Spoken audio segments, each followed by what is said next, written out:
In the shadow of the Ark of St. Louis at St. Louis University, we truly test strong spirit at a stage that was first created to honor the passing of the late great Antonio Inoki, whose will waver, whose body is stronger, who deserves to call themselves a champion, and who truly is the most real of competitors. A lot on the line, including $500,000, grudge matches galore, and someone has to quit.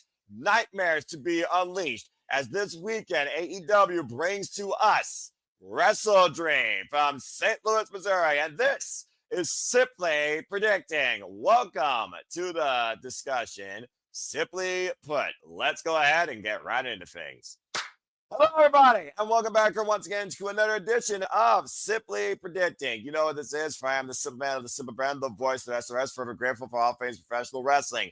Damn it. And my name is Noel Foster. Please, thank you again for tuning in. If you haven't already, like, share, subscribe, comment, tell a friend. If you want to dictate the conversation, super chat, PayPal, patches. It's as simple as that. And of course, the forum for those that are part of the All Elite League will be live on my social media feeds and NoDQ social media feeds tomorrow morning at some point. You know who you are if you're in the league. Good luck to all of you in and out of Team No DQ. And of course, thank you to those that tune in. Of course, Nicholas Ferrantes here in the chat. I love that. Keeps it simple. And Michael Vesquez, thank you as well for your support. All right, with that being said, it's a very simple panel here. For the first time in a long time, it is just a duo. So whether or not he's Tetsumi Fujinami or he's someone else you might want to connect to New Japan Pro Wrestling, some Pro Wrestling, he is one half of the Dominguez. Emmanuel Dominguez. If you haven't already, subscribe to Interactive Games and Movies right here on YouTube. There will be a link in the description down below. Emmanuel, good to see you. As you again have come kind of along for the ride to be involved in city predicting almost all the time for all things wrestling. Mad respect. Shout out to AEW fan, by the way. How are you feeling about this preview this Saturday? As I mentioned you before we got in, like I haven't seen the results of the AEW lately, so this card's gonna be a surprise to me, and what makes sense in storyline wise, because like I said, like Osprey is injured, Strickland is injured. It feels like kind of like a hiatus. Like we gotta wait till they return, hopefully, and make a better product out of this. But yeah, I mean, there's no real need for me to see AEW until it gets more better storyline wise. But I'm intrigued at what Tony Khan has in store for us.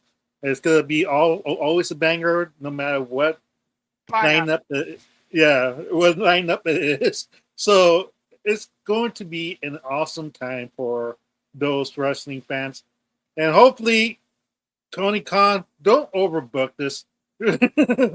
That's all I beg you, because I want to enjoy an AEW match that does not cost another man being in flames for once.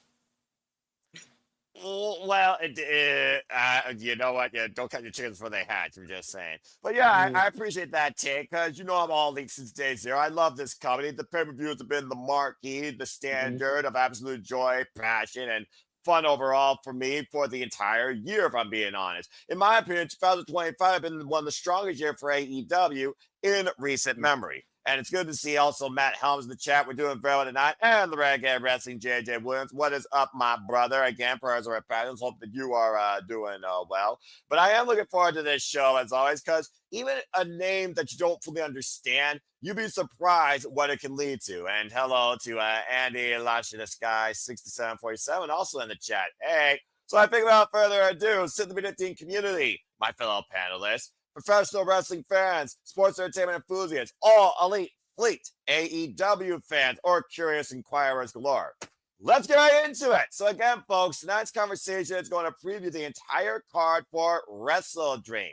AEW Wrestle Dream comes from St. Louis, Missouri, the Chavez Arena. Very familiar stage for AEW. For those that remember, at one point it hosts Dynasty. Of course, the pay-per-view will be available here in the States for us on HBO Max. It'll be $40, of course, for HBO Max subscribers. And again, it starts 8 p.m. Eastern Standard Time live Saturday night. And I will be covering here at the Super Reliable Studios, partner to be determined, or it might be soloing. I have no idea at this point, so stay tuned. But we are going to be that reliable conduit for you towards all things wrestling. I assure you. Shout out to Nathan Banks at Money Miracle 101. Good to see you. Hello there, Incredible Hulk. And also, before that, we will be covering not a talk show, but an actual pre-show of matches. Before we get into fans, I want to highlight if you all have not tuned in AEW for a while, or you don't know what AEW brings, I do encourage you to look out for free, either on TNT TV or on HBO Max, Tailgate Brawl. Tailgate Brawl will be a 1-hour show of professional wrestling matches, as well as a light Wrestledream preview. We will be covering that. That's live coast to coast, 7 p.m. Eastern Standard Time, also tomorrow night, Saturday, October 18th. Before we get into the main card, let's just go ahead and highlight what is in store for us on the Tailgate Brawl, shall we? Before we get to the main game and the players take the field.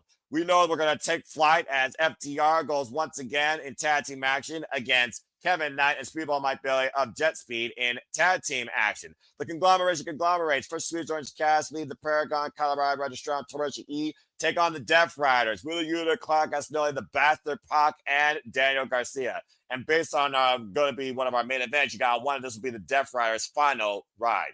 And the kids in the hunt, they don't give a damn who steps up to them, but they're trying to get in the tag team ranks, y'all, right? So they'll be there at Tailgate Brawl in action this Saturday. We'll see who steps forward. And of course, the Mega Sis, Megan Bain and Penelope Ford, Team Mega Bad, will feel the rap and all the smiles they can as they take on Harley Cameron and Will Nightingale in tag team action. And all 4 of those matches will be available for free to tune in to watch prior to AEW Wrestledream. So if you can, check out any of that to get an idea of what Wrestledream offers or what AEW brings. Emmanuel, based on the 4 matches you just saw regarding the Tailgate Brawl, what are your initial thoughts? I like the variety of matches. It does feel like a brawl. Like a lot of tag team matches for that's for sure. And like I have to admit, this seems like a pretty high level Dynamite episode that could be pay per view rarely, but sadly it's in the pre-show, the 1 hour show.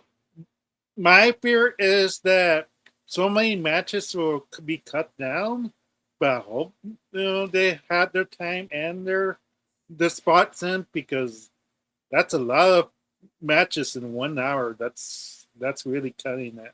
That's my only fear, like how they're going to time it right, and hopefully there's no mishaps, no botches, because you're in the clock. You're like oh shoot, there's one left. I need to wrap it up and. Yeah. Well, I mean, to be fair, I do feel like one of the matches is going to be a super quick squash because Eddie Kingston and Hook are the newest tag team on the scene. And last time they did the Tailgate Brawl, of course, the second time they're introducing that concept, and personally, I love it. It was literally a 1 hour little preview show of 3 matches. So I think for what we got here and based on the matches we saw back at All Out, let's not forget there was an 8-woman brawl, let's forget, and also a tag match and another impromptu tag match. I think they'll have pretty good flow because, again, it's going to be treated like a little TV show. It's a pre-show. It's for free. So again, I don't think you have any reason to argue because you watch it literally on HBO Max, TNT, and YouTube for that matter. So again, folks, if you can, check out Tailgate Brawl this Saturday. We'll be covering it. I think that Jet Speed are going to surprise FTR this time, why FTR and Team Mega Bad have formed the top gods. And we just saw FTR and Megan Bain win in mixed trios action at Daly's Place at AEW Homecoming. So I can definitely see both this match and this match turning on the dime, especially after Harley Cameron took Megan Bain quite possibly to a fair fight. She kicked out of Face Descent. So I would not count out Megan Bain and Penelope Ford slipping here against Willow Nightingale and Harley Cameron. And honestly, Emmanuel, you might be getting a preview of 2 tag teams that might be involved in the upcoming AEW Women's Tag Team Tournament, because we know that's going to be a thing. Remember, they have women's tag titles now. You're looking at 2 tag teams possibly for this division. So far, I like what I see. As far as the Death Riders go, the Death Riders have been a nightmare for AEW since last year's Wrestledream, when they really came to fruition, holding AEW hostage after John Moxley gave Bryan Danielson's Warrior Death season the AEW World Championship. So seeing the conglomeration here when Orange Cassidy was involved at that stage where he saw Bryan Danielson's demise, I think is a long overdue coup for the Orange Cassidy and the conglomeration.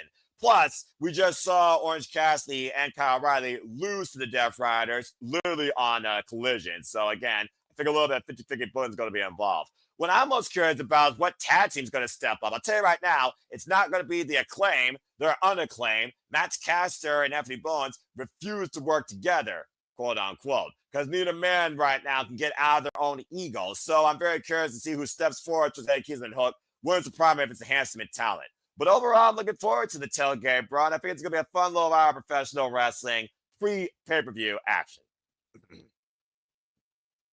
Just a quick comment. I think that's good.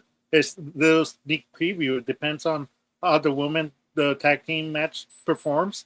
If they perform really well, I could see that as the final in the tournament, and whoever loses might, that's a solid, tag team for both sides. Like it's really there. So if whoever wins this could, whoever loses could be potentially the future AEW Women's Tag Team Champion, because they have a grudge of they beat us. Now we have to get that victory and get the monkey off of our back, and that's how they start off.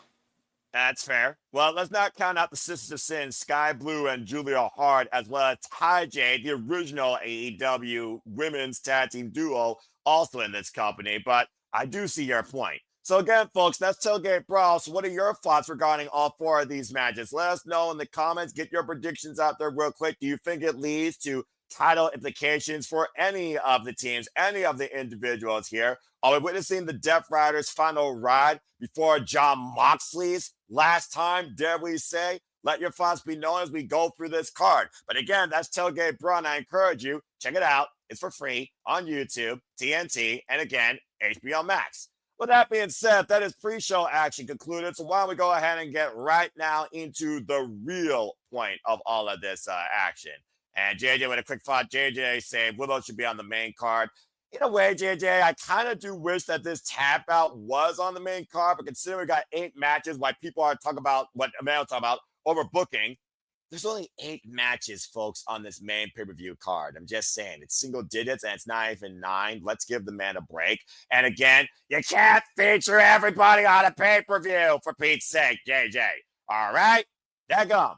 But I do respect his take. All right, man. Without further ado, why don't we go ahead and get right into this freaking shebang? Again, folks, the main card, AEW Wrestledream, starts 8 p.m. Eastern Standard Time, Saturday night. And again, pay-per-view, 8 matches. We have 8 matches only. We have several titles on the line. We have the first of AEW I Quit match.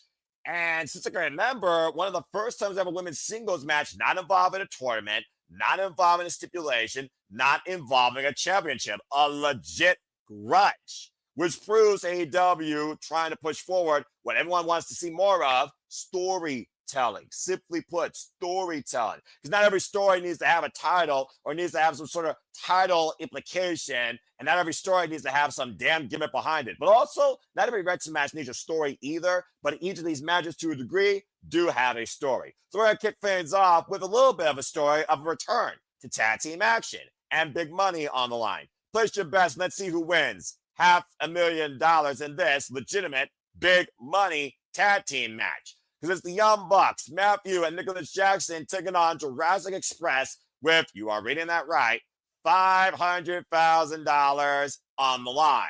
Simply put, folks, Jurassic Express lost the AEW Tag Team Championships to the Young Bucks a few years ago at Road Rager, before Christian Cage betrayed Jack Perry at the time. And you could literally fast forward the clock to history, where Luchasaurus went extinct, and a kill switch was engaged, and a certain man became a scapegoat, a sold-out man from Hollywood that's looking to basically recompense for his past sins. As we saw the return of Jurassic Express back in AEW All Out after the Young Bucks failed to capture the AEW World Tag Team Championships in that 4-way ladder match, the Young Bucks are broke. The broke Bucks. So they're looking for a big money match, quote unquote. And Tony Khan has given them a chance with this. Not to mention, they've assaulted Jurassic Express since the return to tag team action.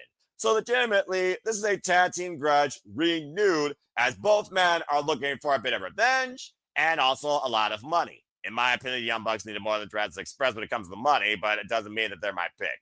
So, Emmanuel, that being said, the Young Bucks, the Broke Bucks, I'm not expecting to have any entrance. I'm not expecting to have any pyro, but at this point, they're desperate. So, again, desperate men do desperate things for money. How greed imprisons us all. But Jurassic Express, this is their second standard traditional match since they returned as a tag team. We just saw the AEW Homecoming, of course. Kenny Omega and Jack Perry prove they can coexist as they were able to get the better of the Don Callis family in trios action.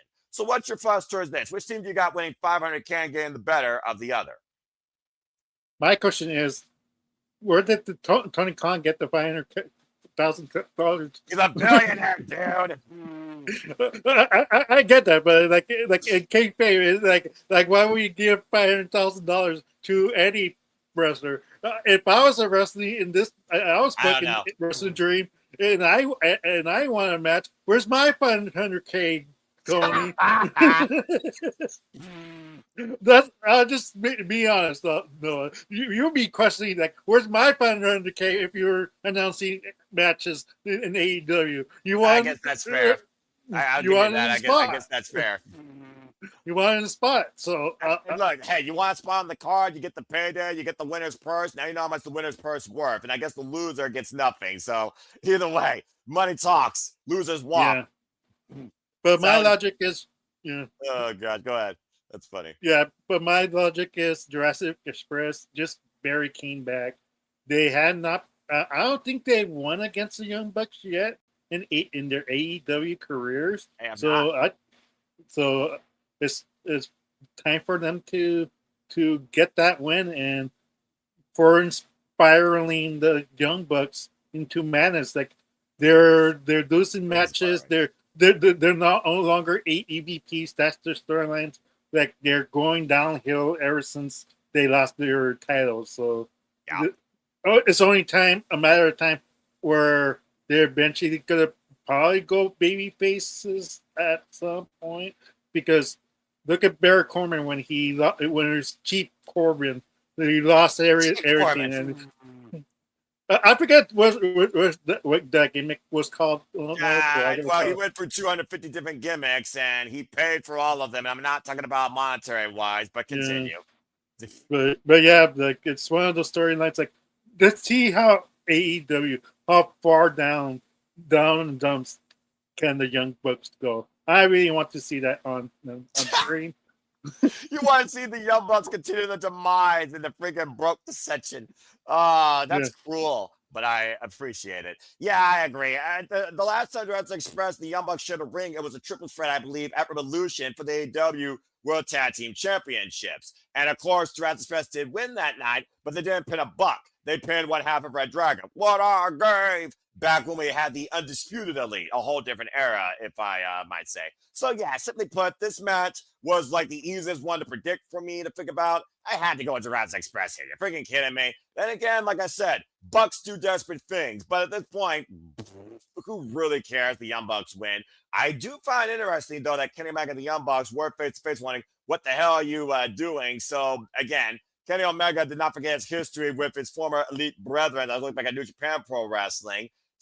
Again, hindsight's 2020. Not much more to say here. So that's it for that. And I knew this was going to be a great opener because at the end of the day, Young Bucks opener. The end. Moving on. By the way, shout out to everybody that has been involved in the All Elite League. Here is the leaderboard. Currently, right now, Kyle Valamra and of course Greg Aldis and King Kieta. They are holding it down in a first place. So again, this is the top 30 folks. And figured about that has been participating, as my brother from AEW, King Adrian, is in third at 47 points. So everyone keep up. And of course, for Team No DQ, believe it or not, it's not just about WWE. I have convinced them and probably encouraged them what AEW is, but I am the greatest. As currently right now, I am holding it down with the best scores each night because I love this company, and honestly, favors are not that hard, but I haven't gotten it perfect yet. Followed by Dwayne Atkinson and Matthew Rosetta, and of course, Bossman Aaron Riff, which is very close, and JJ could do better. So again, folks, please join the fun in the All Elite Prediction League if you can, if you haven't already. As of course, we have 2 events left following this: AEW Full Gear and AEW World's End. And again, the forum will be out on my social medias, and you will have literally until, I'll be generous, 7:45 p.m. Eastern Standard Time, Saturday night to make those predictions final. All right. With that being said, that was pretty simple. Let's go ahead and move away from tag team matching into a championship contention, shall we? Because we're going to see somebody man up, or we're going to say someone's full name, because it's time for their 5th singles encounter. It's one of those things when I look at professional wrestling, Emmanuel, there's always somebody that pushes you to your best, but sometimes has your number. So now we're going to get a rubber. From Continental Classic to Grudges to now the TNT Championship.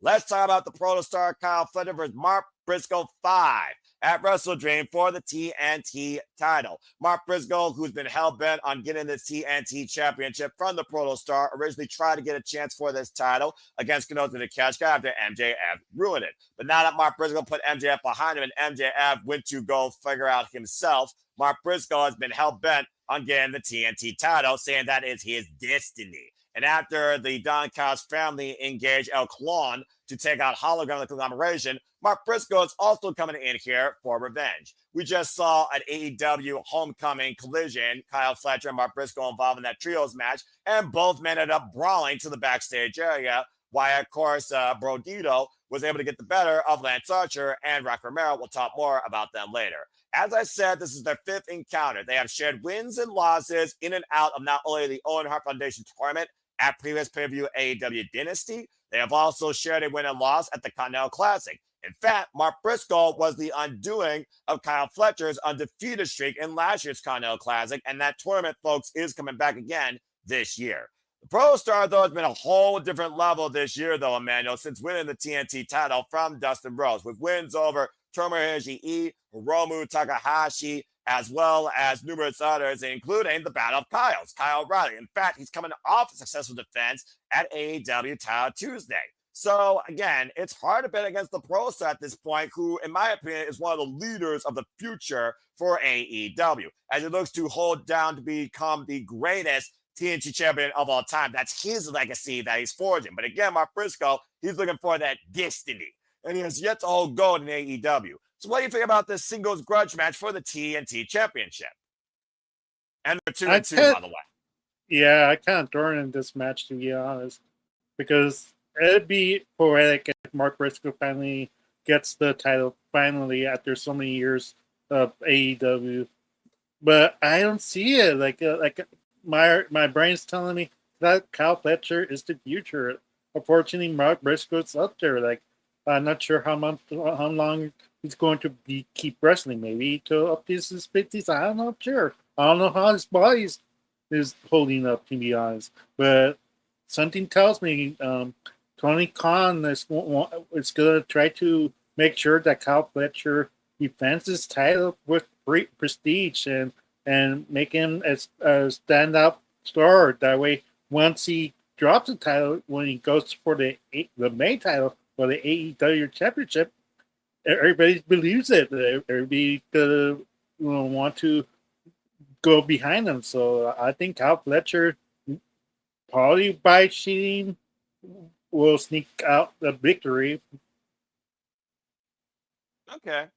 Well, it's funny you mentioned that, because I will say this about the Don Callis family. They have had the numbers, but since Kyle Fletcher's won the TNT title, he's won each match on his own. No involvement by the Don Callis family whatsoever. He's been a commendable, honorable, aggressive fighting champion. And Mark Briscoe, who's always ready to man up and fight till he can't fight no more and keep fighting. Kyle Fletcher and Mark Briscoe push each other to be better, in my opinion. So I do agree with you, though, that Kyle Fletcher is going to retain, but I am curious what the outlook of this match is going to be, not only ahead of the Continental Classic, but for the ongoing battle of, let's just call it at the end of the day, it's the conglomeration versus the Don Callis family at the forefront. Let's not forget, the last time we saw Kyle Fletcher involved in singles action was Freshly Squeezed Orange Cassidy for the TNT Championship, and Clone showed up out of the freaking corrupted Matrix code and screwed Freshly Squeezed. So it is one of those things, though, where we've only seen one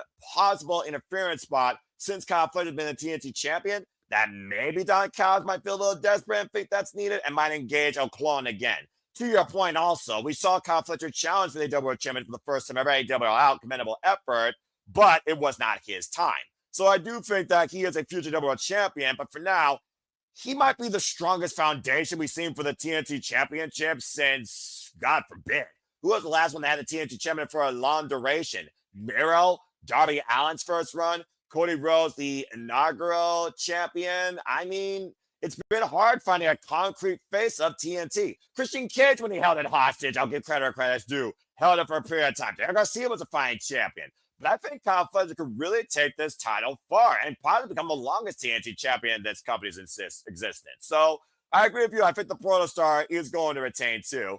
And again, TV title matches, folks, 20-minute time limit, I believe, except on pay-per-view, I think it's 30. But again, someone could fact check me on that. But still, I'm looking forward to this because whenever Kyle Fletcher and Mark Briscoe fight, it's like they fight forever. I love it.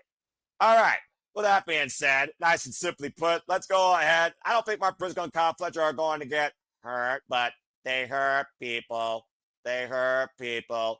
We're picking it up again. Oh, and this time, this graphic is out of date. King Botch. This is a tornado trios match. The Demand, Gates of Agonies, and Ricochet once again renew hostilities with the Hurt Syndicate. MVP, Shelton Benjamin, and the Almighty Bobby Lashley, the best dressed complete faction across all professional wrestling. Don't at me.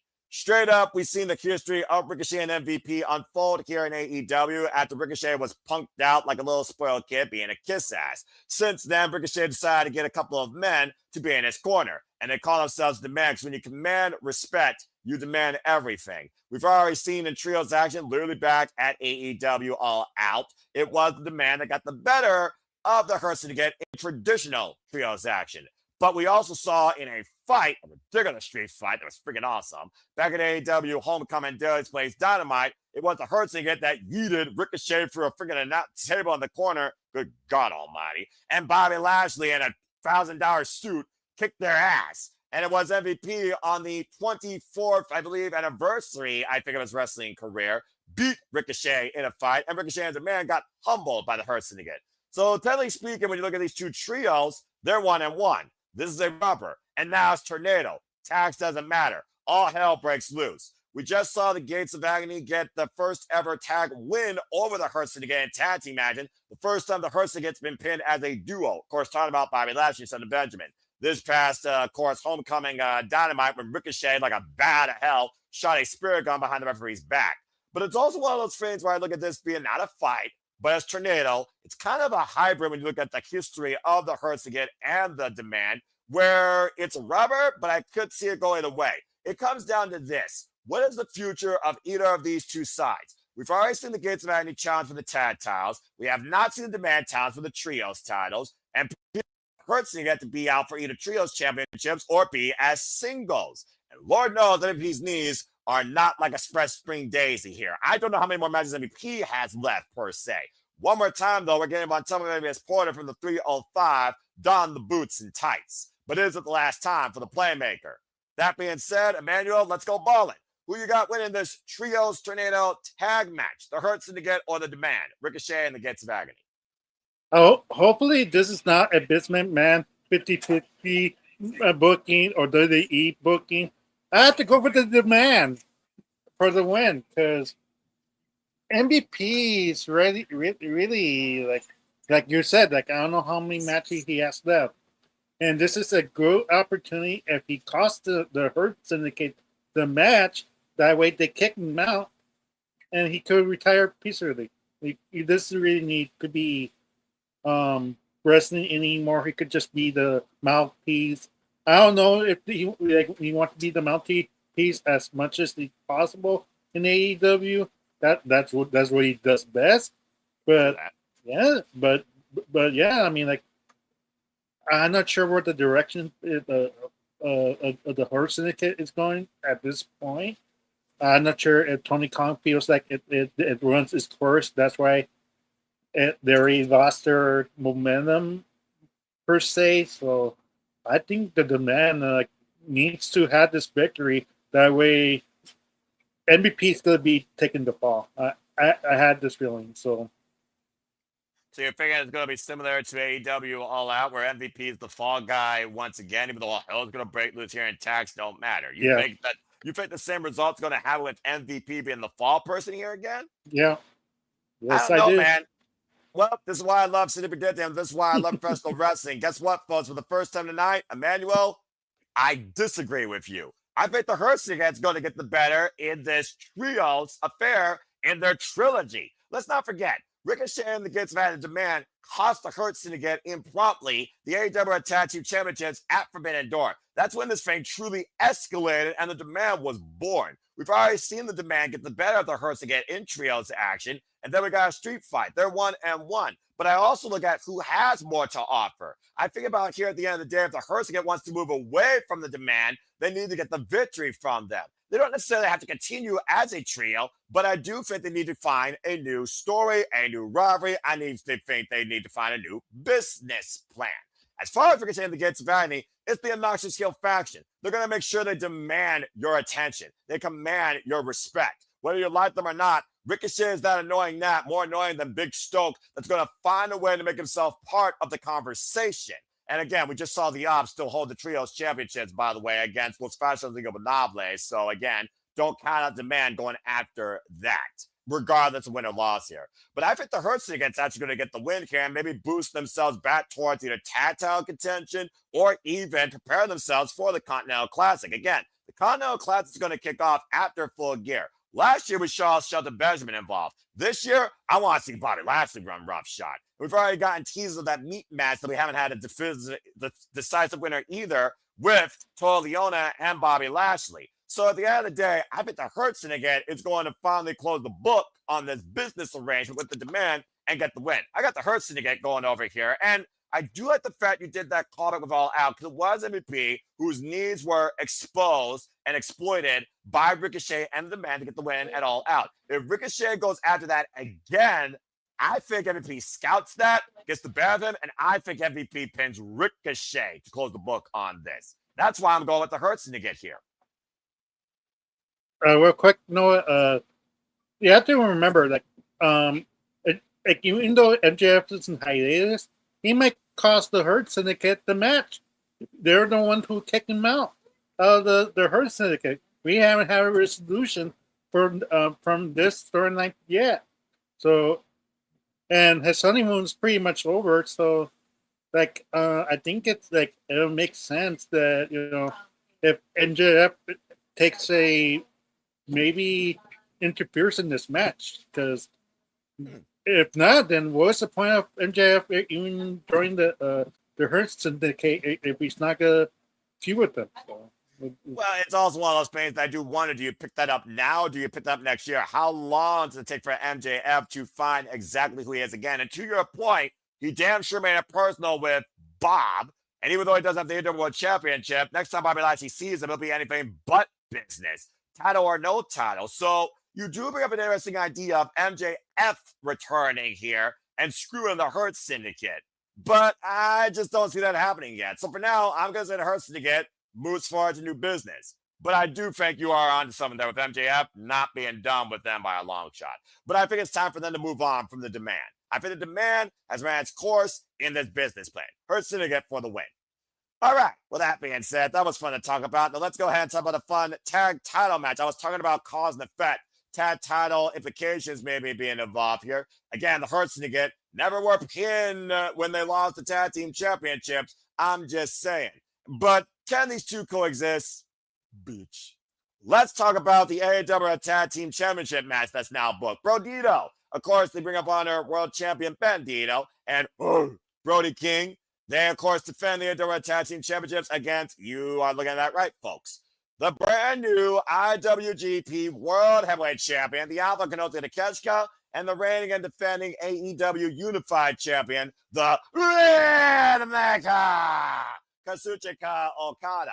They literally earned this opportunity at Title Tuesday when the title match was a double Jeopardy match, where, of course, if Konosuke Okada lost, Brodito would have got a shot at the Unified Championship, basically got the pin. It didn't happen, though. And almost it was set up for this after Hechicero almost tore Bandito's shoulder out of its socket in Arena, Mexico. Bottom line, though, miscommunication aside, Konosuke and Okada did pin the AEW Tag Team Champions. And now they have a chance to bring the gold home to the Don Callis family. But here's a further story to think about. Konosuke, who was wishing Don Callis happy birthday, Okada, so sorry, I hit the wrong button. Yeah, sure you did. That was not intentional at all, right? We're trying to figure out who's better between Okada and the Alpha. Teases to come. And Okada is a champion. Konosuke is a champion. I'm just saying. The definition of can these two coexist has never been more predominant. As the AEW Tag Team Champions are coming up, not only that successful fatal four-way ladder match AEW All Out, but that successful tag title defense against, as I said earlier, the Gates of Agony, immediately the dynamite after the All Out pay-per-view. Now Bandito finds himself once again in the crosshairs of the Don Callis family's two strongest players, but probably the two biggest egos ever. Something tells me after this match, Emmanuel, Don Callis is going to have to make a choice who truly is his golden child in this family. At first, we thought it was the Alpha, but insert Kenny Omega, insert Will Ospreay, insert Kazuchika Okada, not in that order. Now you have Konosuke Takeshita and Okada, who are on the road to a one-on-one classic, maybe in the Tokyo Dome, maybe next year Revolution, maybe next year at a stage we don't know. But to get there, I think we're going to have a little bit of a fallout here. Not to mention, Konosuke just challenged Okada for the AEW Unified Championship back at All Out in that triple threat with Mascara Dorada, and Konosuke was not involved in the decision. His heart was drop kicked out of his chest after Okada hit the Rainmaker Mascara Dorada to retain. And Konosuke has not forgotten that. And there's no doubt in my mind the first we're going to see is Okada and Konosuke face to face with both their championships up in the air. I think this match result is a no-brainer, but the aftermath is more intriguing. But either way, I got the tag team champions retaining. What about you? I agree with you. Like, I think this is just a setup of them miscommunicating and planting the seeds of them fighting for the international AEW. I forget the title's name. AEW Unified Championship. Botch. Yeah, there we go. There we go. Thank you. Because I know they changed the name, so I was like, I know it's the international championship, but they're probably named by now, so I don't know what it's called. But yeah, they're gonna fight for that title. So and that's how they plan the seeds. They're gonna be more dissension between those two, and I'm not sure when do you pull the trigger. To be honest, Noah, you pull it right now, or you pull it till the next pay-per-view. That's when the breakup happens. So I'm kind of in between. I mean, that's fair. That's fair. Continue. Because I don't know, like, I'm not sure if you want to do it on television, like on free TV. It's more poetic if you see it on pay-per-view. It'd be more memorable than a random episode of Dynamite or Collision. Like, it's for me, it's like it has to be in the pay-per-view. So expect a breakup pretty soon. I'm thinking next pay-per-view, but maybe I'm wrong. So. Well, I mean, to your point, last year at Wrestledream, what happened? Kyle Fletcher turned on his brother Will Ospreay, and Will Ospreay lost the AEW International Championship to Konosuke Takeshita. Konosuke Takeshita was the golden child of Don Callis' family after Will Ospreay, with a moral code, called Don Callis out for his BS ever since they lost the tag team championships, the Kyle Fletcher and Will Ospreay last year at Grand Slam. So do not be surprised if Don Callis pulls another coup in the invisible hand, pulls his play card here after the match, if not during it, because I think even Don Callis realizes at this point, Okada is probably more profitable in his own mind than Konosuke Takeshita. The Alpha might have ran his course. At the end of the day, not only did Okada beat literally Don Callis' former family, Kenny by God Omega, Okada's been the most predominant champion right now in AEW for the last 500 plus days, with I think literally only one pinfall loss to Bryan Danielson. So I do think that there is going to be something to give, but to your point, I think they tease it on Dynamite. Tensions continue to build, and I do think Don Callis, screwdriver to come into play, will allow Okada to hit a Rainmaker on Konosuke and send Konosuke out of the family. Yeah, I have to agree with you. Konosuke Takeshita is the first member. Takeshita. My bad. Like, right. He's the first member of the Don Callis family. So he's I think he's gonna be the first, finally get out because he's the first member. Time for him to move on. Yeah, we want to see Mr. Cinnabon arrive once again as a babyface that wants to unify professional wrestling business at the strongest there is. To do that, you gotta beat Okada. You don't have to be with him. You have to beat Mr. Big Match. Otherwise, you are nothing more than his bitch. So yeah, either way, tag champions retain, and Don Callis will very soon question the family values of the Alpha towards his itinerary. Either way, this should be a fun match. I'm just waiting to see Konosuke and Okada bicker. I want to see somebody actually hit the other with either a Rainmaker or straight murder. That's what I want to see. But this is going to be a fun match, to say the least. And I do wonder the condition of Bandito's arm.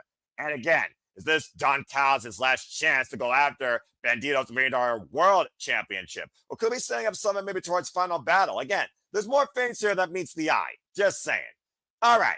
Well, that was fun. Let's go ahead and while we talk about two of the hardest hitters in professional wrestling, you know how much I love bitches that hit hard in professional wrestling, right? Well, it doesn't get more utterly told with that statement than these two. I can't fucking wait for this sleeper.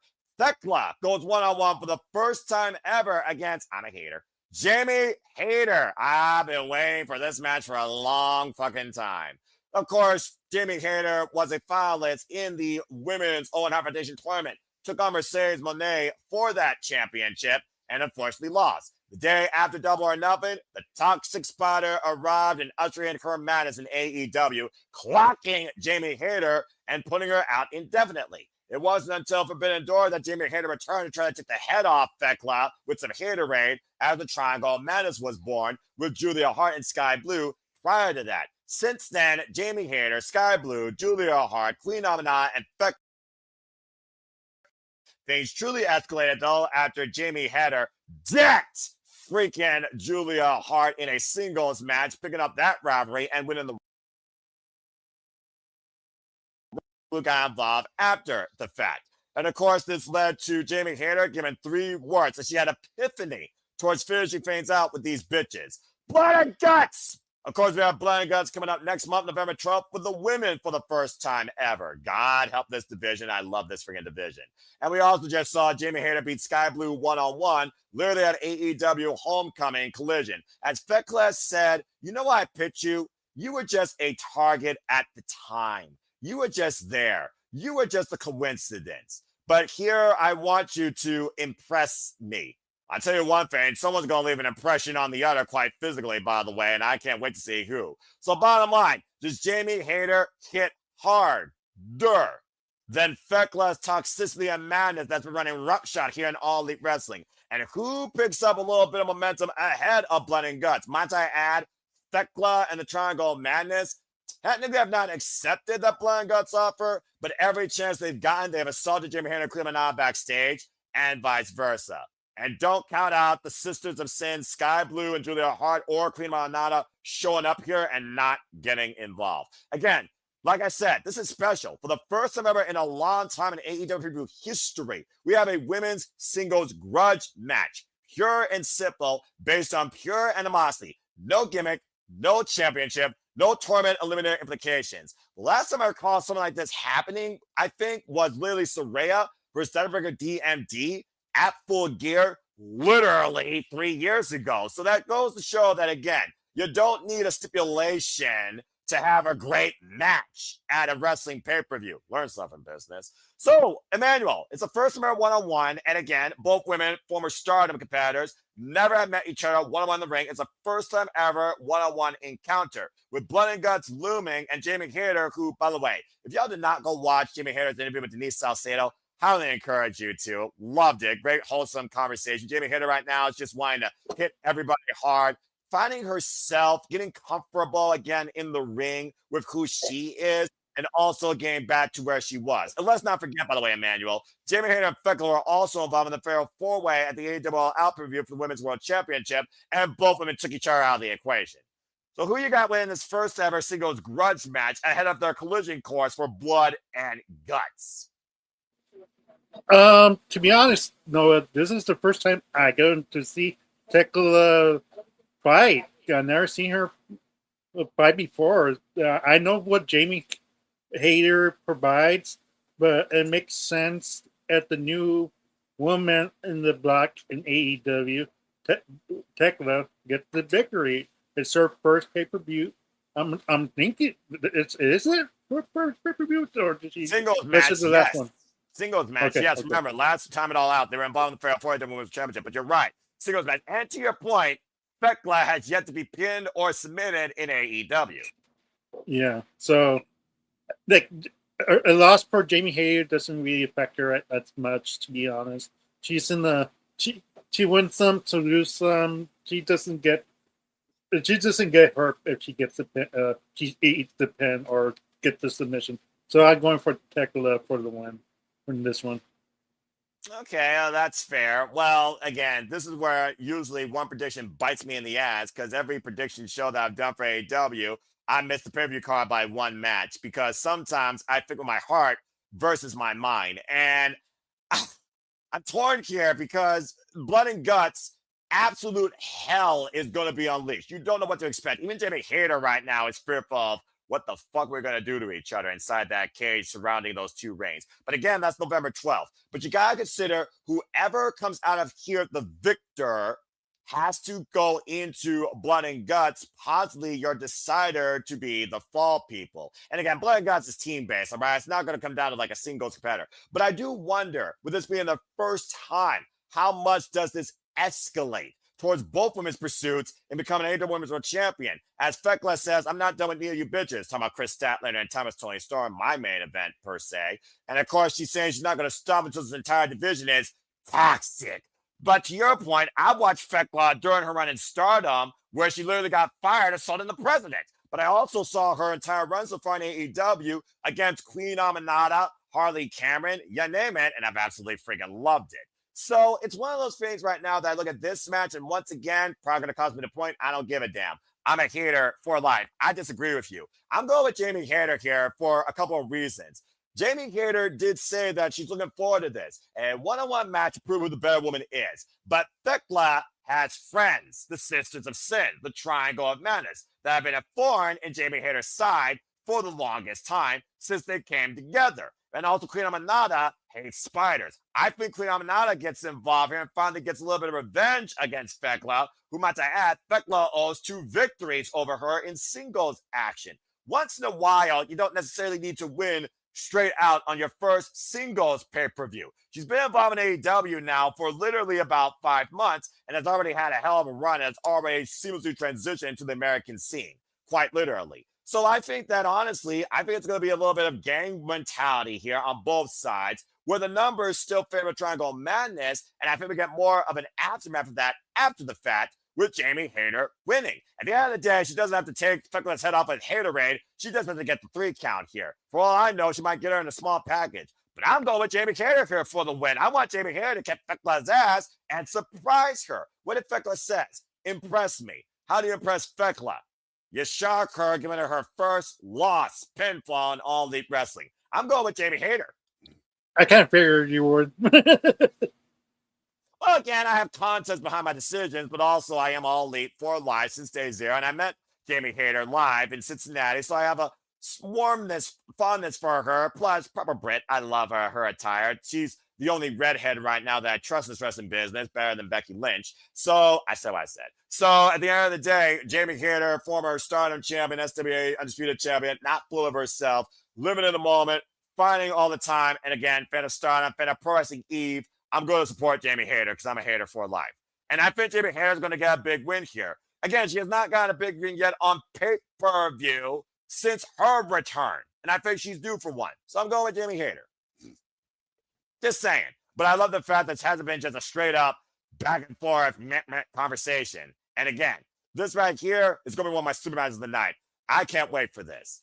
All right. Well, let's just be honest here, Emmanuel. In the history of professional wrestling lately, WAEW, there's been these duo or triple main events.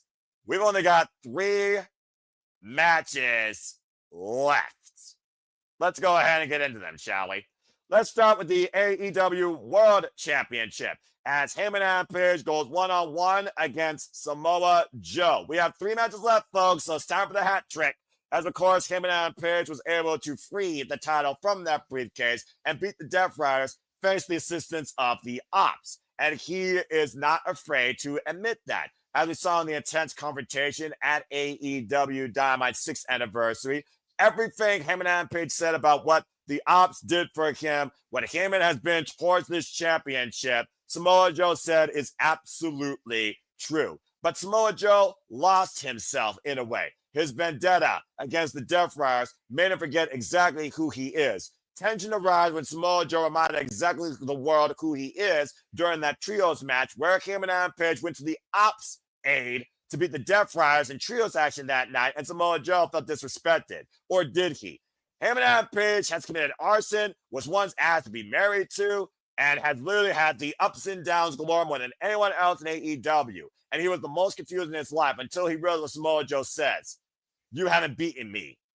Last time Samoa Joe and Heyman and Adam Page shared a ring, Samoa Joe put Heyman and Adam Page to sleep.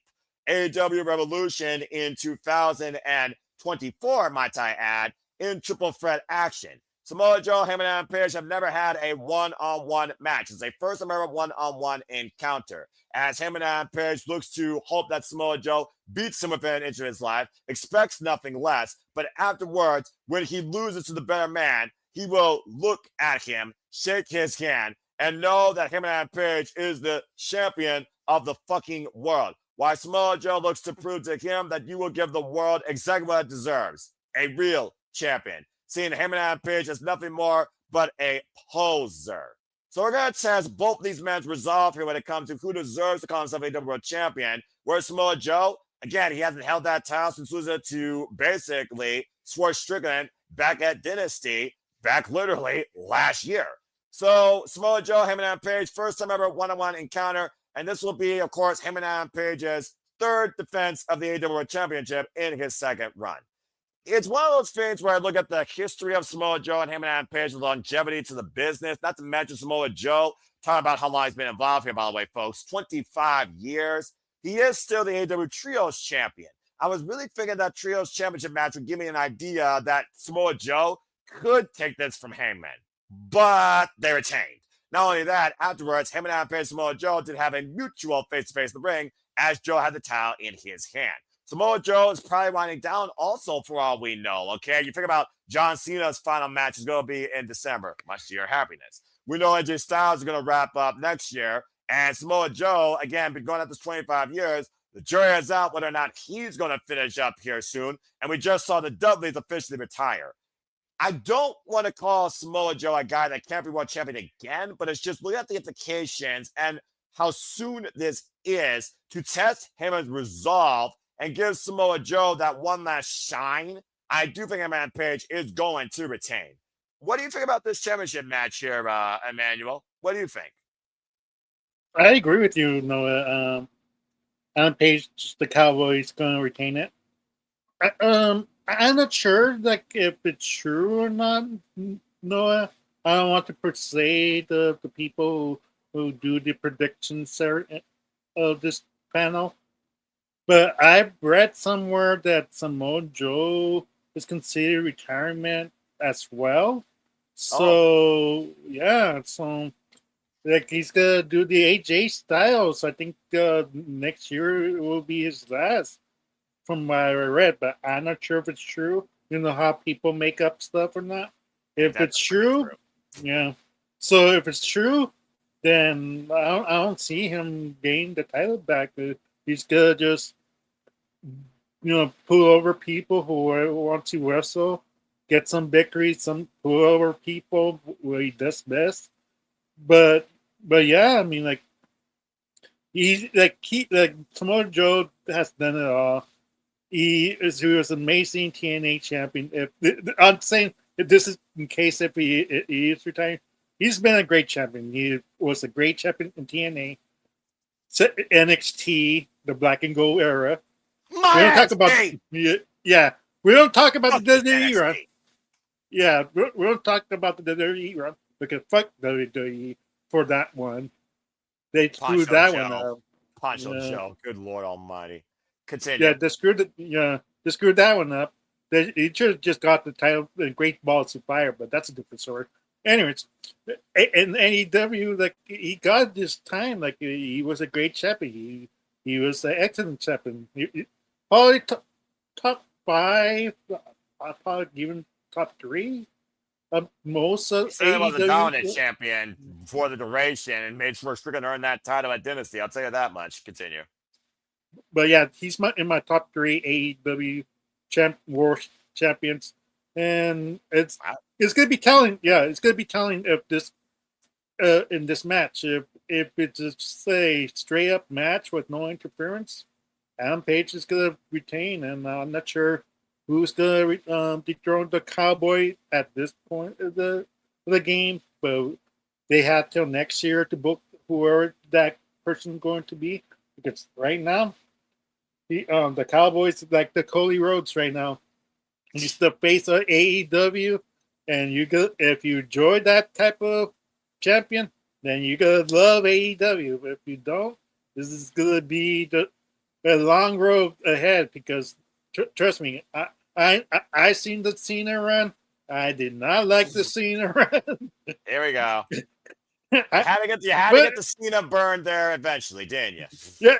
Yeah, I had to because this is a crime that this is not named in bad type of pay-per-view. Maybe it is, but it's one of those things like if you love AEW, you're gonna have to suffer through this. If you're not an Adam Page fan, then you're gonna suffer.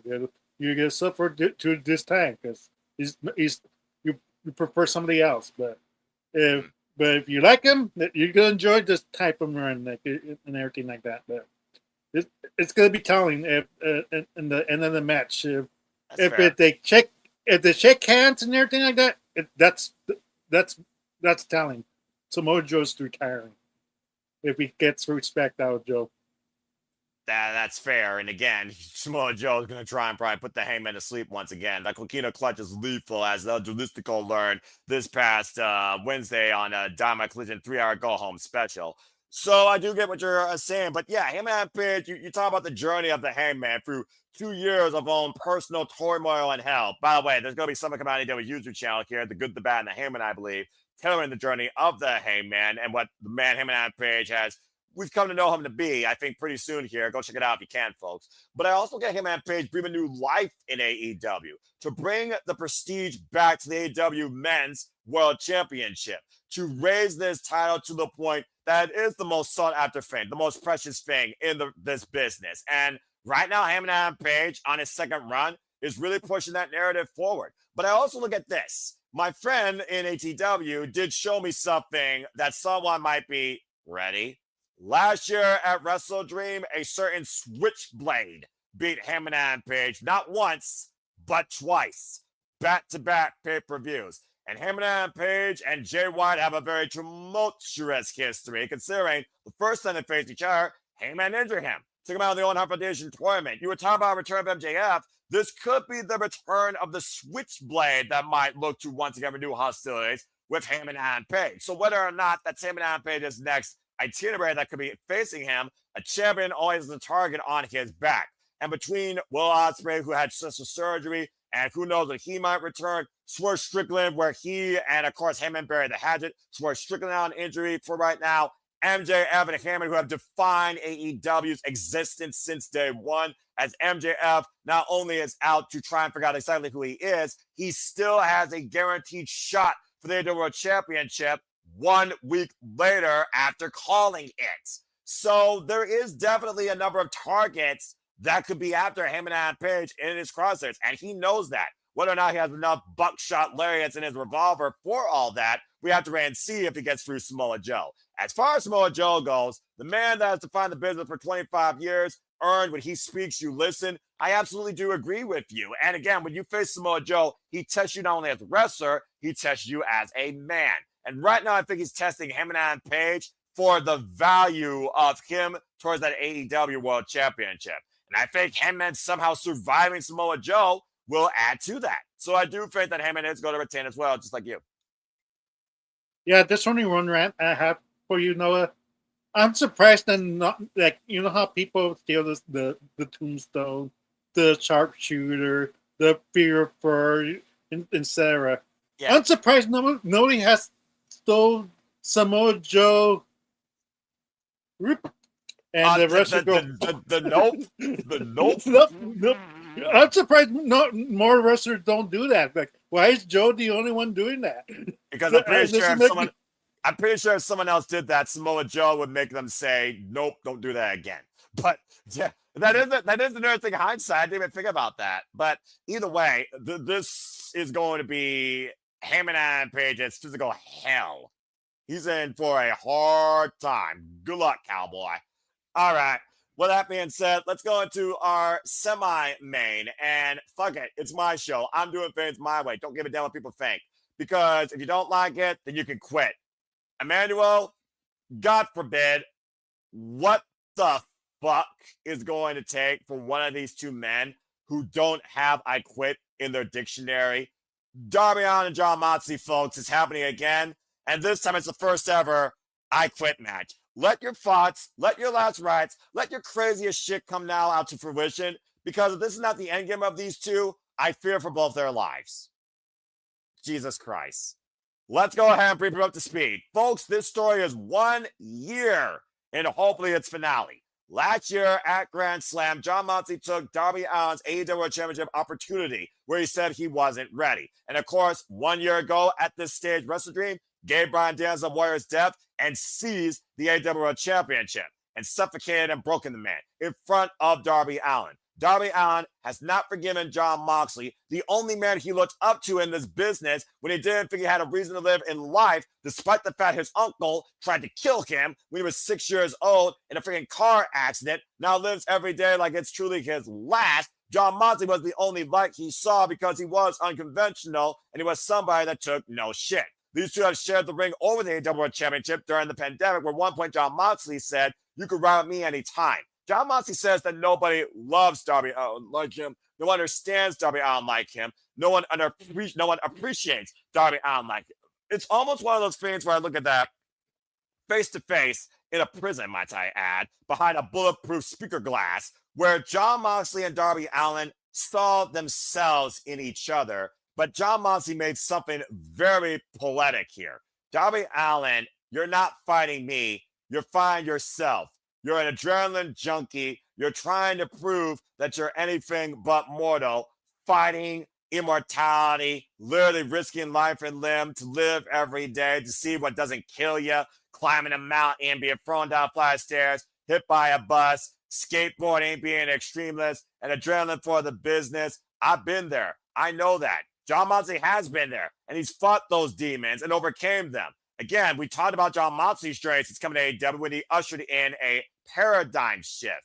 But again, the game here is different. It's not about putting somebody in a coffin. It's not about pinning somebody. It's not about submitting somebody. It's not about putting somebody down for a 10 count. You have to break, I don't know what, in one of these two men to force them to say, "I quit." And Emmanuel, a very telltale was shown here when Darby Allin showed up like someone out of AMC's The Walking Dead. Not only was he bludgeoned brutally and badly during that face-to-face when Pac literally kept on bashing his face in that plexiglass, somehow Darby Allin, like a cadaver, walked into collision against all the Death Riders, had to be an uppercut to hell, kicked by Marina Shafir, hit by Daniel Garcia, wiped out by Yuta, wiped out again by Pac, crawled in the ring with that AEW flag that he took to Mount Everest, says, "I'm going to choke the life out of you with this flag. It's never too late to say I quit." And Jon Moxley looked down at him, hit him with a Death Rider, left the building. At this point, I don't know if Jon Moxley knows what he has to do against Darby Allin and fears what he needs to do to stop Darby Allin, and vice versa. And we see what Darby Allin's willing to do to take everything from Jon Moxley. People for the longest time have been clamoring for Jon Moxley to take a vacation, take a break. Say what you will about the Death Riders. Say what you will about Jon Moxley. He has been the face, the light, the dark, the carry for AEW since the company's existence. Bite me to think otherwise. Respect to the Death Rider. But seriously, Emmanuel, what the fuck else do you do with these two men in an I quit match beyond this? If neither man quits, we gotta get an end here. So straight up I ask you, have we witnessed the final ride of the Death Rider Jon Moxley? And for the first time in Jon Moxley's life, does he fucking quit? Who you got winning? I have to go for Darby Allin. Like the Death Riders has run its course. Like I'm not sure what you do with them more. Like they did their statement. I mean, like, and I'm not sure where you go with them anymore. The only way Darby Allin loses, called back 1998, I think it was 1997. Yeah, I know what Tom War, about.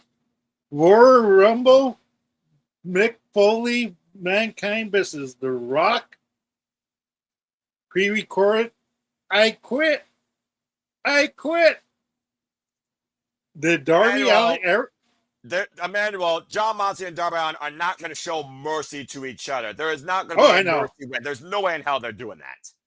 No, I know, but I'm just saying. You know how The Rock pre-recorded Mankind saying "I quit," doing that recording, and that's how Yes. that's how they call a match. Unless Darby Allin at one point said "I quit" during the AEW build-up, I'm not sure, to be honest. If he said those words, they could have easily pre-recorded that too, and cost him the match just like that, and we could have relived that again. But like I said, like I'm not sure. I'm kind of mixed because they had Daniel Garcia turn heel and join the Death Riders, so I'm not sure if they have more life, like the bloodline, like that should have been gone a long time ago type of scenario, and they keep going and going. They were like, "It's done. Why do we keep doing this?" But Right. people love it, and sadly, the Death Rider is the opposite of that. I'm not sure if this is the great idea for them to continue because I'm not sure if people now like the Death Riders now as heels. I'm not sure if their opinions of them has changed, but the last time I heard that it's pretty much the same. But unless I'm wrong, like I haven't seen any new complaints about the Death Riders, but I think has to be Darby Allin's way to get that victory. Oh no, Death Riders going to continue until next year, sadly. I'm not sure how you break them up at this point because either John Moxley's going to get kicked out and they're going to continue without him, or I'm not sure. For me, I'm returned. So, like I said, I fear Darby Allin's going to get screwed somehow, and his words will when the camera's not looking, he says the word "I quit" over the megaphone, and that's how he loses when he never said it. And type of scenario, but Darby Allin needs to win this. My greatest fear is Bryan Danielson. Bryan Danielson is now part of AEW commentary. Prior to the Coffin match, AEW out, Darby Allin asked Bryan Danielson to promise him you would not get involved no matter what happens to me. Was that extent just for that pay-per-view or for this saga? Again, this has to be a finale. If Bryan Danielson's on commentary, do you think he would quit on Darby Allin's own well-being or behalf? Because at the end of the day, neither of these men, I figure, are willing to go and say, I quit. And whether or not Rhea Shafir says I quit, Rhea Shafir has been willing to take a bullet every time for John Moxley. Maybe I shouldn't say that because God forbid. But also, to your point, John Moxley does have an army. Will John Moxley want to do this by himself? Will every Defrag get involved? Will Gabe Kidd get involved here again this year? It's really one of those things where I fear that this still will not be over. And also, to your point, the Death Riders did add Daniel Garcia to the ranks. Is there another one to be added? John Moxley's army that shows up out of nowhere for the first time ever. A ghost of Darby Allin's past, a new signed wrestler. There's a whole level of unknown outside the danger here with these two men in this stipulation where anything fucking goes. We know that these two are bloody batshit crazy, and they will literally destroy each other's bodies, and they're all in the process to force the other to say, I quit. This is going to be by force, because if a body gives out, it's not I quit unless they say I quit. And I don't think the referee is going to call it underneath that stipulation. But it's also one of those things where I look at Darby Allin's future. What does he want to do? He wants to go up into space. He wants to build skate parks for kids that are looking like maybe for like, some sort of avenue to channel maybe an aggressive, hostile nature, a place of forgotten to find something that they belong to, encourage a younger generation. And John Moxley, again, people waiting for John Moxley to take a vacation. We saw Claudio Castagnoli win on his own against Roderick Strong on Dynamite. We did see Wheeler Yuta and Darren Garcia work as a tag team. John Moxley looming from the audience. Maria Shafir at ringside. Then again, all the Jeff Hardy's got involved and helped them beat freaking Kyle Riley and Prissy Squeeze Orange Cassidy. And I also wonder if John Moxley loses, does the Death Riders continue his mission?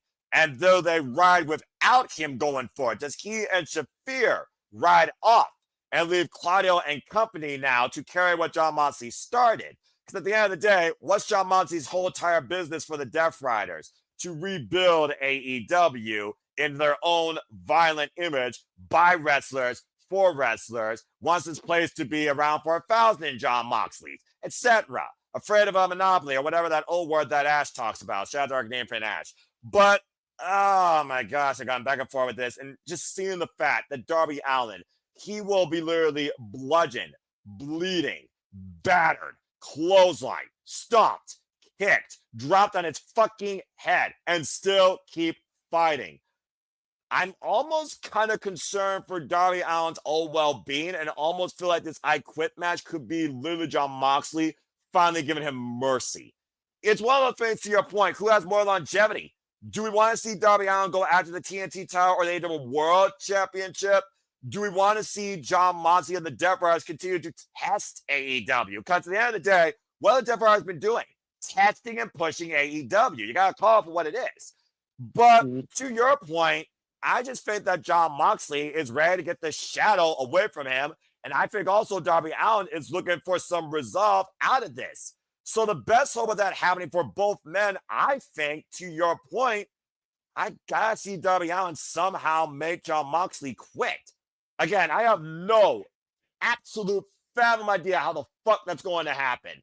But seriously, John Moxley, take a break. Get away from Darby Allin. Darby, vice versa. You're a crazy lunatic, but get away from John Moxley. And I think one person needs to go away from AEW longer than climbing a mountain. I'm going to say that Darby Allin somehow is rendered the winner and John Moxley says, I quit. I'm going with Darby Allin. Yeah, talking about booking yourself in the corner, like these two men are never going to say I quit. So that's why I brought up the Mick Foley thing. Like who? Like I don't see Moxley saying the words I quit near. Like so. Like it's. But my question is this, Noah.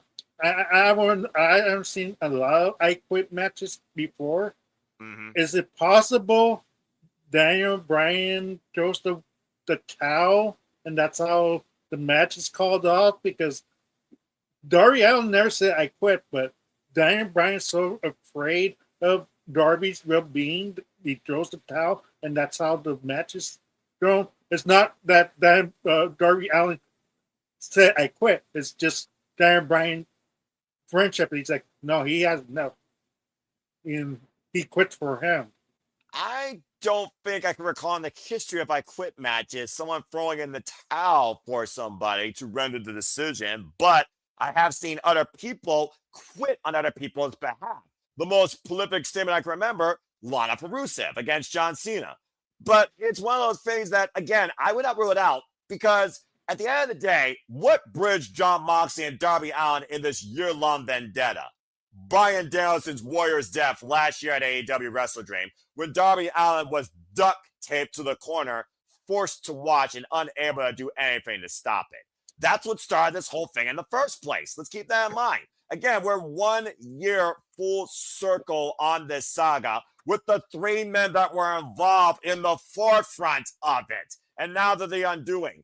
So it would not surprise me at all to see something like that happen, but you're going to need somebody else to literally force one of these two to say I quit or say I quit on their behalf to get rendered a decision. And I pray to God that's Darby Allin and we're done with the Darby Allin and John Moxley itinerary. If I'm being purely honest, Emmanuel, I don't want to see Darby Allin face Jon Moxley again. Me near. God damn. And Yeah. let's see here in the chat, way too late. Eddie Kingston. Well, actually, that's another fair shot. Eddie Kingston doing his own thing. He hasn't said hi nor tell about anything about Jon Moxley or his Death Rider MO. You almost wonder if Eddie Kingston would actually try and get involved here. That's a whole different tangent, though. I didn't even think about that. But no, I think at the end of the day, you look at this story 1 year ago with the 3 men that were involved, and the 3 men ended. Bryan Danielson, Darby Allin, Jon Moxley. I just pray to God it's Darby Allin that makes Jon Moxley somehow be the guy that has rendered the decision to say, I quit. I've had enough of this. This is getting beyond fucking ridiculous. All right. With that being said, we've had a lot of talk, a lot of fun chat. We had a lot of concern for these 2 men's well-being. But let's go ahead and get right into my main event with the most prolific female figure in the professional wrestling business and the newest star to arrive to prove who the better woman is. Because that's where it's at, damn it! And this title means more to me than any other women's championship. Let's go ahead and close things out talking about the AEW Women's World Championship. Chris Statlander, defending the gold against timeless Toni Storm. Timeless Toni Storm, who has lived, died, cried, and lived again to arrive to hold on to the AEW Women's World Championship. It completes her, it defines her, it identifies her. But when she led this AEW Women's division, she said there is not a greater woman she would want to lose this title to, nor a greater woman she needs to beat for this title for. As we saw at AEW Out in fair 4-way action, it was Chris Statlander that trapped the champion fair and square in the middle of the ring with a seatbelt pin. And while Toni Storm has stayed consistently timeless, Chris Statlander has been on a journey of reformation, character recreation, self-confidence redevelopment, 600 plus days on injury reserve with 2 knee surgeries, former TBS champion, growth and development not from day one, but an AEW original in her own right, knows who she is and continues to find out exactly who the fuck she is. Now the standard for the AEW women's division. Why timeless Toni Storm asked for her own murder and she needs to justify Chris Statlander was the right one to kill her. In a first time ever one-on-one encounter, timeless Toni Storm, Chris Statlander, a match both have been clamoring for, have made turn in the ring countless times over now, throwing fists. And now we're finally going to stop talking and see these 2 fight. Truly deserves to be called the AEW Women's World Champion. I am looking extremely forward to this match, but I also think, talking about Jon Moxley and Darby Allin's endgame, what is timeless Toni Storm if she's not the AEW Women's World Champion? The last time we saw timeless Toni Storm lose this title at Wembley Stadium, she was so despondent, she walked up to stepping Charleston style in black and white in London. It's also one of those things that timeless Toni Storm has been the most consistent female competitor associated with this championship. Chris Statlander looking to breathe new life, a new start, and once again being in the spot where she is earned now, looks to punch her ticket once and for all, sending Toni Storm back in black and white. First time ever one-on-one encounter for the AEW Women's World Championship that defines the women's division's future as we know it. Stop where it's at, Father, damn it! I cannot wait for this match. Personally, when I figure out the history of these 2, the growth, and the story, I almost want this to be my semi-main. But bottom line, we're going to find out who the better woman is. Damn it. And you know I'm not bad against Chris Statlander, Strap Daddy for the win. Amanda, what's your thoughts on this women's match here? Timeless Toni Storm no longer champion, and Chris Statlander maybe finally being Timeless Toni Storm's final undoing. What's your thoughts? Yeah, like if Chris Statlander loses this title, what was the point to drawing the timeless one? It doesn't make sense for me. Like Statlander needs to get built up as a legitimate champion, like, or no, badass champion, or no, like what are we doing AEW? Like you can't be relying on Toni Storm all the time. Like it's like at the point, like, is she the next Charlotte Flair for AEW? Like, give her the title. To your point, if she does win, she will be the first and only ever across AEW 5-time world champion. Yeah, exactly. So, and you really don't want that in under a company that's very 5 years old now, 6 years old 6 years at old. this point. Yeah, 6 years old at this point. So like it's time for them to push the other woman around, because if you don't, then I don't know who else is gonna, like, realistic. Who's gonna dethrone Tony Storm again? Like this is the way you had to make new stars beat Tony Storm once again. I'm not sure if what you do with their character. Maybe rebrand her into something new. I'm I not mean, you've sure. seen her character since she lost the championship, right? She's gone full on LA Noir style. I love it, actually. Yeah, yeah. So it's one of those things, like it's great to have this match and push Chris, but Tony. I know I have faith that Tony will eat the pen, and Yeah. for Statlander to continue her dominance in AEW, and hopefully she has a long title reign. I think that she will. And also, both women have been waiting for this one-on-one. Chris Statlander has already owned a pinfall victory under Tony Storm in a triple threat match. It's the second time she's pinned her now under multi-person circumstances. But the value of a champion and the championship comes down to if you beat the previous champion at their best one-on-one. Both women have been waiting for this moment for the longest time. And we saw what happened with Renee Paquette when she had enough of these two that couldn't wait to get out of their clothes and go fight in the ring again and again and again. So, again, I do think it's going to be one of the most contested, highly competitive championship matches at Wrestledream this weekend. I also look at Chris Statlander and what she said about Thomas Tony Storm. Thomas Tony Storm has only had one identity. Chris Statlander never needed the title to find out exactly who she is. And truth be told, she's still trying to figure herself out. There may be some trust issues because, again, can't she actually, have friends alongside her? Well, right now, she's not worried about that. But she's worried about focusing strictly on bringing value to the AEW Women's World Championship. Great closer, by the way, with Renee Paquette. If you want to learn more about Chris Statlander's mindset on what it means to hold this title and what she wants to be as a fighting champion this time around with the World Championship.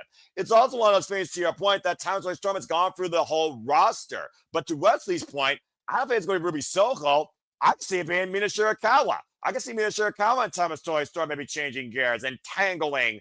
Then again, Hans Winston is also a fair shout out towards the AEW Women's Tag Team Championships, a whole different avenue. But for me, straight up, Strap Daddy, it's here to stay for a while, chat. I got to go with Chris Statlander, pinning Timeless Tony Storm, taking the kill shot, sending with a kiss, sending her back to black and white, and ushering in the age of Stat. Strap Daddy for the win. And I can't wait for this match more than any other World Championship match on this card. Kill it, Chris Statlander and Thomas Tony Storm. Brawl, bitches, and may truly the best deserving defining woman win. Well, that being said, that is AEW Wrestledream. So again, folks, what are your predictions? What are your thoughts? What's your overall analysis? Who quits? Who rises? Who leaves a champion? Do we get an upset? Who leaves $500,000 richer? What else happens? Do we get a debut? Do we get a return? Do you bring with the Switchblade? Do you see something else happening ahead of Full Gear and ahead of the Continental Classic? Let us know your thoughts in the comments down below or in the chat as we get ready to conclude. And again, stay tuned for the AEW Wrestledream Predictions Forum. It will be live by 9 a.m. Eastern Standard Time in the chat, in the comments down below, on my social media feeds, and also on No DQ's feed as well. Shout out to No DQ that did their own predictions video. Probably with far less passion than me, but I don't hold it against them. With that being said, Emmanuel, an absolute pleasure in what has been the simplest city predicting ever. Thank Christ. And thank you for joining me on this little escapade discussing AEW wrestling. Let's go ahead and tell where the people can find you and what you've been up to. Yeah. I'm about to say that I was checking my time right now. Like, wow, 2 hours. This is his first one. Right? And it helps a lot when we both agree. A lot of matches, except for two. Who knows? Well, it is what it is. But also with the agreements, there's different idealisms towards those agreements, and that's what city predicting is all about. Continue. Okay. You could subscribe to my new channel on YouTube, Interactive Games and Movies, reviews, gameplay, and I see movies, like reactions. And yeah, this graphic, thanks to ChatGPT. What a pro. ChatGPT, good Lord. Yeah, sure. Like I used that, and like look at that graphic. You have to say, you have to admit that's pretty neat, It is. It straight to is. the point. It's nice and clean. It's got the orange color. It's straight to the point. It's simple. I can approve. Yeah. So like I had a vision, and they nailed it. Like I love it. So if you like, subscribe, share it to people, like leave comments. Like it helps the algorithm. It helps the channel too. Like it helps Noah. It helps JJ. It helps Jeff, etc. And I know like Arine's hearing me right now. Don't provoke her for her to beat me up. Yeah, So you already got enough coming to you at San Diego. I'm just saying. exactly. Yeah. So yeah. That, other than that, I'm ready for the AEW drink. And then you can follow us in Manny Dominguez from Facebook, EDM7224 on Instagram, EDM7224 on the X, Arlene Dominguez on Facebook, Arlene Dominguez on Instagram, and on X, ADM73244. Very well said. And Emmanuel, good luck to you in the All Elite Predictions League as you continue. Again, you're doing pretty well here for your first time in AEW. I'm impressed. And as you see by the score gap, still anybody's game as we have 2 events left. May the best predictor win. Good luck to you as you are basically in the top 15. Proud of you. All right. Thank you, Yeah, by the way. And thank you, by the way, yeah. for joining me. Go ahead.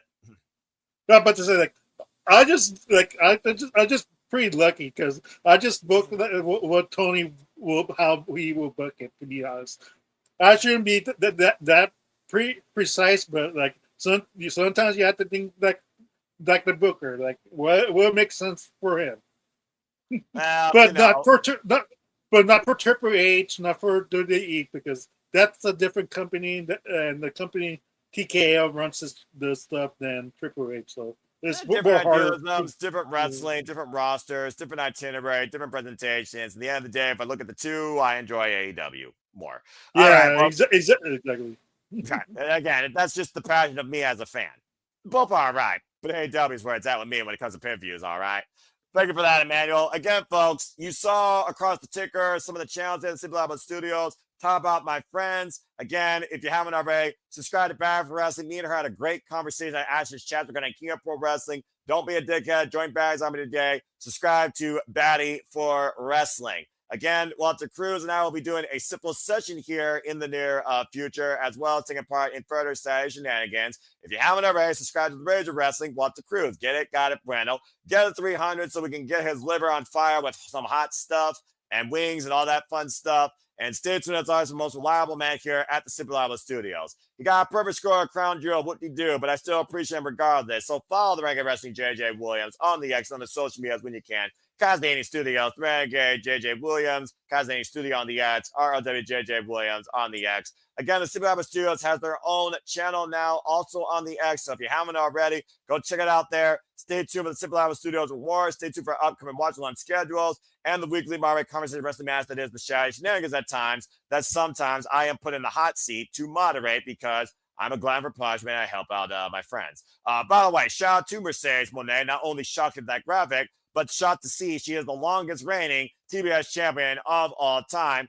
Momo Ultimo Monet now championships. Overkill, my friggin' God almighty. But congratulations, 510 days, 22 successful defenses. Someone's got to become the new face of TBS sooner rather than later, though. I'm just saying.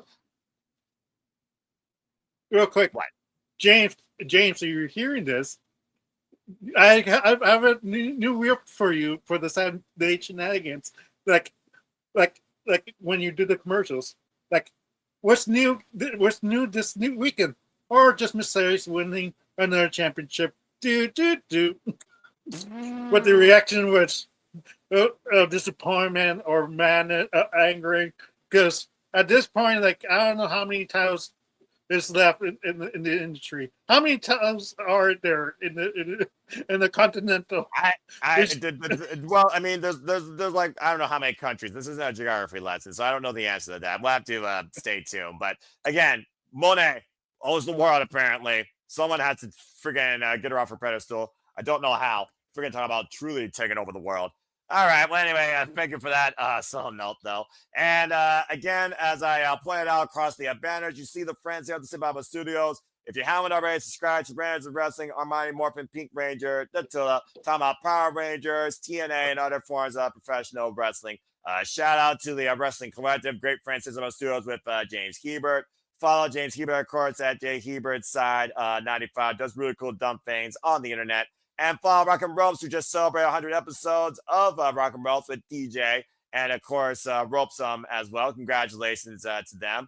And the Jeff Meacham Network will be relaunching next year, January 4th. Stay tuned for more on that and follow Jeff motherfucking Meacham.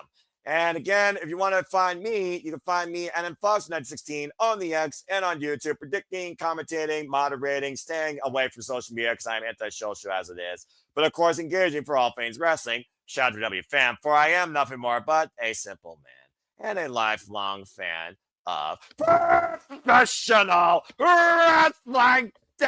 Only wish to remind you and encourage you on the winners, but losers, no betters. Just fans with opinions of this passion we all share. At the end of the day, support one another, respect each other, protect your mentality, treasure your families, just your life to professional wrestling. It's truly as simple as that. Shout out also to Papa Gino, one of the moderators of Team No DQ. Me and him did a predictions polls morning, putting WWE Crown Jewel in the books forevermore. Never be talked about again, scores or results wise. You can go find that on Papa Gino's channel and my YouTube channel as well. And we'll be back here next week, Wednesday night, 6 p.m. Standard Time, putting predictions to rest for AEW Wrestledream, with predictions post-mortem for AEW Wrestledream. So stay tuned for more on that.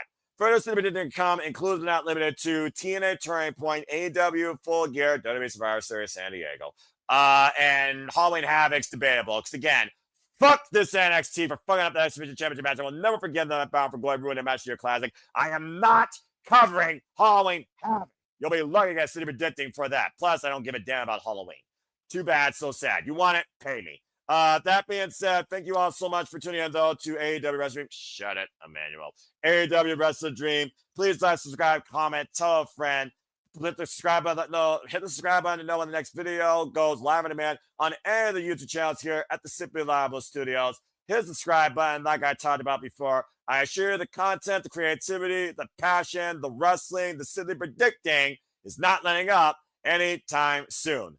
But I think that's all I got to say for now, as I'm going to bid you fine folks a wonderful adieu for the East Coast as it's Friday, and you're about to be, of course, to Friday on the West Coast.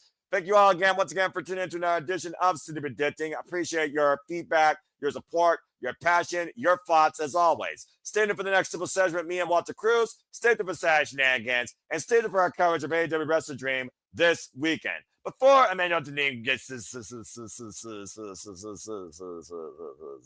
typical British game show fashion, Emmanuel, say goodbye. Adios. There we go.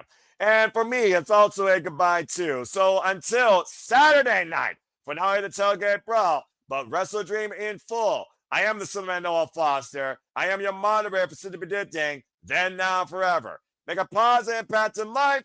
Have a good night and enjoy what the weekend brings with AEW Wrestledream. Have a good night, folks, and thank you for tuning in once again to another episode of Simply Predicting.